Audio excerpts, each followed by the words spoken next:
Hola, bienvenidos. Soy Juan Rodríguez y esto es Crimipedia Argentina, primer podcast sobre asesinos seriales de nuestro país. Bueno, sin más preámbulos, como adelantamos en el título, es momento de hablar de Cayetano Santos Godino, más conocido como el Petizo Orejudo. Pero antes voy a presentar a mis compañeros. Guillermina Bavaro, ¿de qué nos vas a hablar? Hola Juan, muy bien. Vamos a hablar un poquito sobre la vida detrás de este personaje de la historia criminal argentina y un poquito a ver qué hay detrás de toda esa mente criminal y misteriosa. Bueno, Guille, Ezequiel Farelo, ¿qué nos vas a hablar de el más petizo y el más orejudo? ¿Qué tal, Juan? ¿Cómo estás? Bueno, voy a estar hablando sobre cómo inició su etapa como asesino. Bueno, muy bien. Eso. Talía Alcieu. Hola Juan, ¿cómo va? Bien, ¿qué nos traes vos? Yo voy a hablar también un poco de los crímenes y cómo fue esta etapa que finalizó, digamos. Bueno, muy bien. Bueno, Lorenzo Esteva. ¿Cómo andas, Juan? ¿Todo bien? Bien. Bueno, yo voy a hablar de la condena y dónde fue trasladado para ya concluir luego con su muerte.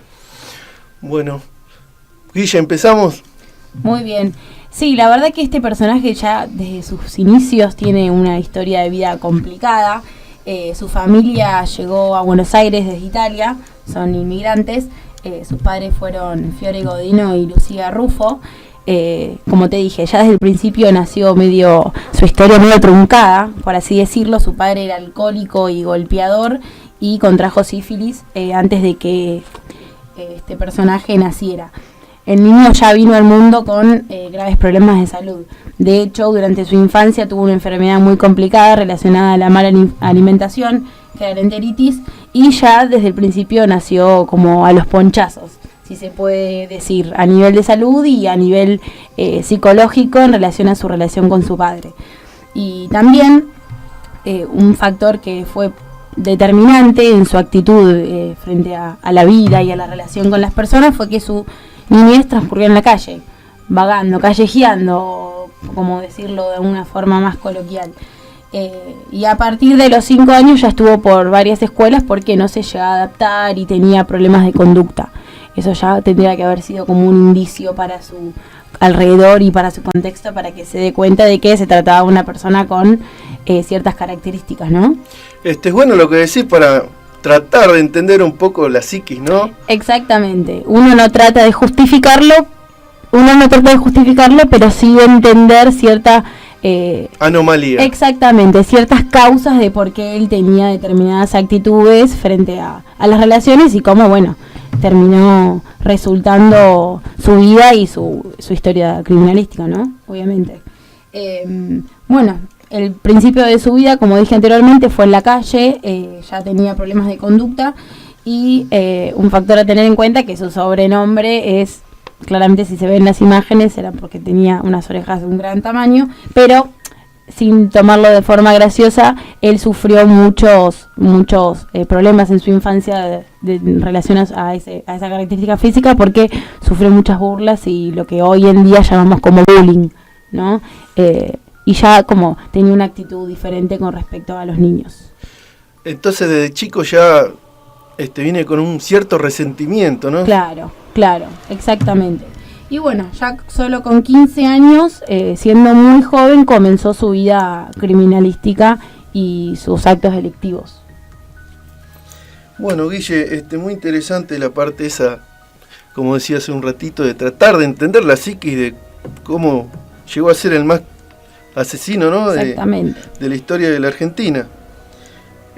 Bueno, vamos a pasar a la parte de sus crímenes, encargado de Ezequiel Farelo.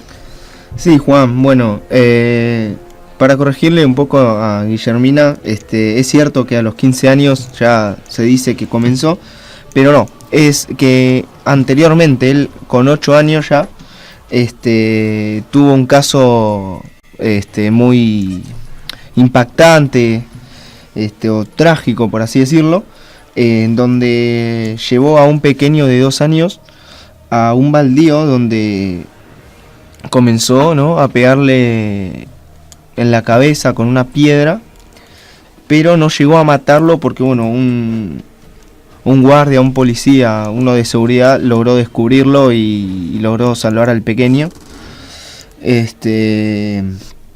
Lo mismo sucedió en el caso de Roberto Carmelo Russo, Ana Neri y María Rosa Fase, en donde en todos estos casos por no decir asesinato, ¿no?, de maltrato hacia estas personas, siempre hubo una persona que logró salvar, digamos, la vida de estas personas. En cuanto al caso Russo, a pesar de que Cayetano repitió la historia en la que él decía ser el liberador de los menores, fue arrestado. Y al poco tiempo lo liberaron por falta de méritos. O sea, no tenían como pruebas como para decir, no, mira, este es asesino en serio, porque todavía no había matado, sino que había como lastimado física y psicológicamente a los jóvenes. No les produjo la muerte todavía. Ya para el año 1912, para ser más exactos, el 17 de enero de 1912, Cayetano, más conocido con el sobrenombre del Petit Orejudo, se introdujo en una bodega de la calle Corrientes en Capital y comenzó con una de sus grandes pasiones, ¿no?, que además del asesinato era el fuego. O sea, era fanático de quemar cosas, digamos. Donde provocó un incendio que tardó 4 horas en ser sofocado por los bomberos. Y luego de su arresto, él decía lo siguiente: me gusta ver trabajar a los bomberos. Es lindo ver cómo caen en el fuego. Y cabe aclarar también, para cerrar un poco esta primera introducción a sus crímenes, es que con tan solo 20 años cometió 11 asesinatos en un año y el modus operandi era clavarle clavos a las personas como marca personal una vez que los haya asesinado. Bueno, macabro, ¿no?, lo que escuchamos. Ay, sí, la verdad que da miedo el relato de la historia de este personaje, ¿o no? Muy terrorífico. Se podría decir incendiario. Bueno, las tiene todas. Asesino, incendiario, pobre hombre, ¿no? Hablando en lo que le pasa, lo que le pasó en su vida, ¿no? Bueno, hay otra faceta criminal, ¿no?, en su vida ¿qué nos puedes contar de eso, Talía? Bien, voy a complementar un poco lo que contó ese recién, algunos crímenes que hizo. En estos fueron los más importantes, digamos, porque con esto fue que él cayó en la condena. El primero fue un niño de 13 años que fue hallado muerto a golpes, estrangulado. Fue en el año 1912. Esto fue en una casa vacía. Después de 2 meses, a Reina Bonita, que tenía tan solo 5 años, la prendió fuego también y falleció al poco tiempo debido a las quemaduras graves que tuvo. Se ve que sí, que tenía un problema grande con el fuego. Claro, ahí se denota lo que contaba Ezequiel de que le gustaba, era ¿no? fanático, era fanático de quemar, de sí. quemar. El segundo crimen que tuvo fue el de Gesualdo Giordano, el mismo año, también en 1912, que este joven asesino cayó finalmente en las manos de la justicia. Con este crimen fue con su condena. Gesualdito no tenía ni 4 años cuando desapareció de la puerta de su casa. El cadáver apareció en un baldío, estrangulado con un piolín y con un clavo en la sien, como contaba ese, que era como su marca personal después de matar a la gente, lo reconocía con un clavo en la cabeza. Ahora, no se sabe si violaba a las víctimas y las mataba o solamente le daba placer matar. Eso no.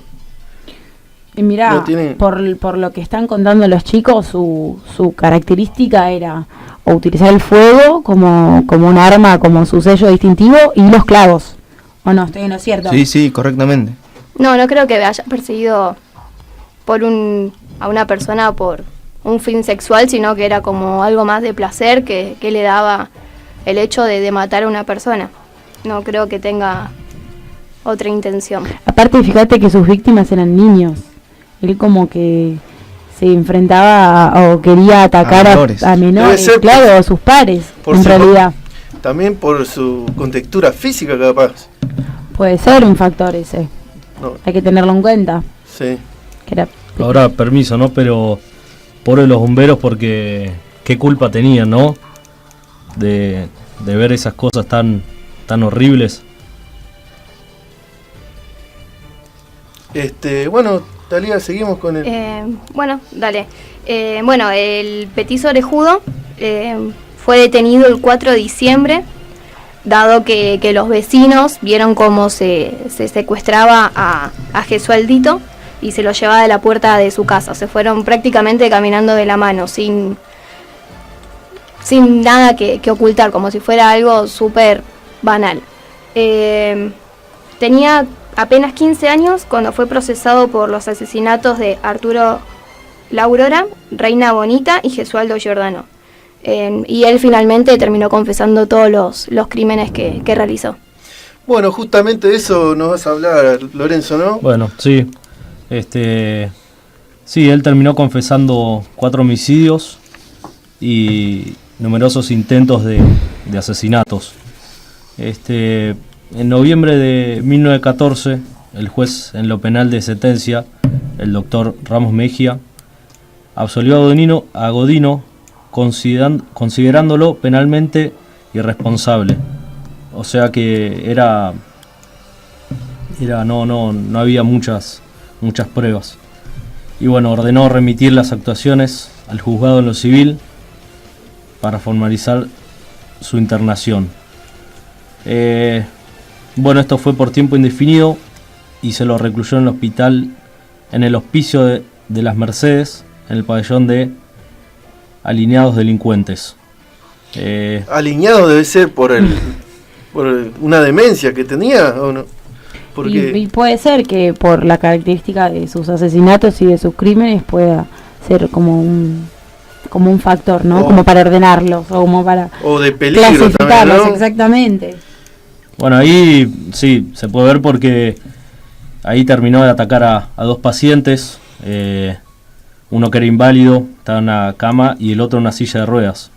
No perdió oportunidad. Claro. No. Dios mío. Para no cruzárselo, te digo.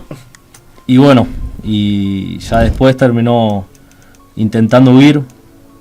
Pero bueno, a raíz de la apelación de la sentencia, la Cámara de Apelaciones en lo Criminal resolvió por unanimidad que Santos Godino fuera confinado, mientras no hubiera asilos adecuados, en una penitenciaría por tiempo determinado, por lo que lo trasladaron a la Penitenciaría Nacional de la calle Las Heras. Ahora yo me pregunto, Juan, antes de que sigas, sí. Reconoció, dice acá Lorenzo, algunos asesinatos. Ahora, ¿tanto tardaron realmente en condenarlo? Porque no se puede entender cómo reconociendo 4 asesinatos lo metan, lo saquen. No, supuestamente tras la condena ya los procesos tenían que seguir, los procesos legales tenían que seguir su curso, supuestamente. Claro, tienen determinados pasos, no es todo tan tajante, y lo sabemos que en la justicia los juicios tienen sus etapas, se puede llegar a decir, y bueno, por falta de méritos o por falta de pruebas esto se fue extendiendo. También hay que tener en cuenta que se trataba de un menor cuando empezó a ser acusado por los crímenes, y eso es algo que la justicia considera y tiene una vista diferente, ¿no? Que cuando se trata de un mayor. Asimismo, ustedes también comentaron que faltaban pruebas y faltaban méritos para poder terminar de condenarlo. Entonces, como que todo eso se fue alargando. Quizás necesitaban de tener pruebas más contundentes como para poder ya darle una sentencia concreta. Hasta que lograron su confesión, ¿no?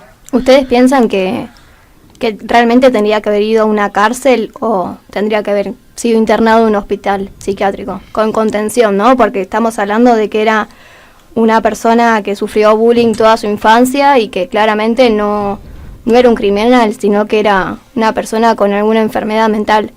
Y quizás a lo largo tendría que haber sido tratado mentalmente para que se pueda recuperar, quizás. Quizás por eso mismo fue que tardaron tanto en condenarlo.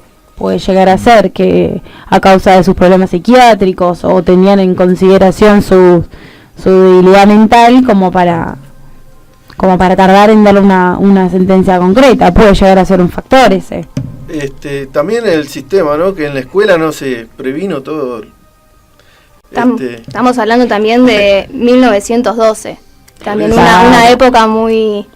Y donde los chicos quizás estaban más en la calle, viste que en la infancia él estuvo, decían, vagueando en las calles y demás. Quizás los padres no estuvieron tan presentes y la historia de él fue importante como para que él desencadene en estos actos. Igualmente él terminó confesando que quiso hacer esos homicidios y las tentativas, así que yo creo que él sabía lo que estaba haciendo y en lo que se estaba metiendo. Es muy loco, ¿no? Pensar la mente criminal de esa manera, porque no había un porqué. Él lo hacía porque disfrutaba ver sufrir a la gente que quizás en algún momento lo hizo sufrir a él. Claro, tal cual. Vamos a hablar un poquito de la muerte de él, que hasta el momento siguen siendo dudosas, porque algunos, o sea, el parte oficial dice que murió de un proceso ulceroso gastrointestinal, que es como si fuera una insuficiencia renal, de ese estilo, pero también decían que en el pabellón y en la cárcel sufrió muchos golpes y violaciones sexuales de sus compañeros. Y decían también, 56 policías confesaron que él murió sin remordimientos, más allá de que él confesó sus crímenes y aceptó haber cometido esos actos de crimen, de homicidio. Él no hablaba de un aspecto de culpa o de arrepentimiento o pidiendo perdón, sino que decía, sí, yo quise matar, yo quise hacer, yo quise golpear y entonces decís, ¿cómo puede ser que una persona pueda confesar tan libremente y al mismo tiempo no estar arrepentido, no sentirse mal por esas personas? Estaba orgullosa de los crímenes que cometió. Claro, él como un artista, digamos, que al final de él su tenía su carrera muestra objetivo, su lo obra. cumplía y lo confesó y todo, pero no sintió culpa en ningún momento. Entonces, es llamativo. Es llamativo, sí. Es llamativo. Es llamativo. Bueno, sin más preámbulos, llegamos al fin. ¿Nadie quiere acotar nada más? No, por mi parte. Bueno, síganos en nuestras redes sociales, Crimipedia Argentina, tanto en Facebook, YouTube e Instagram. Bueno, muchas gracias.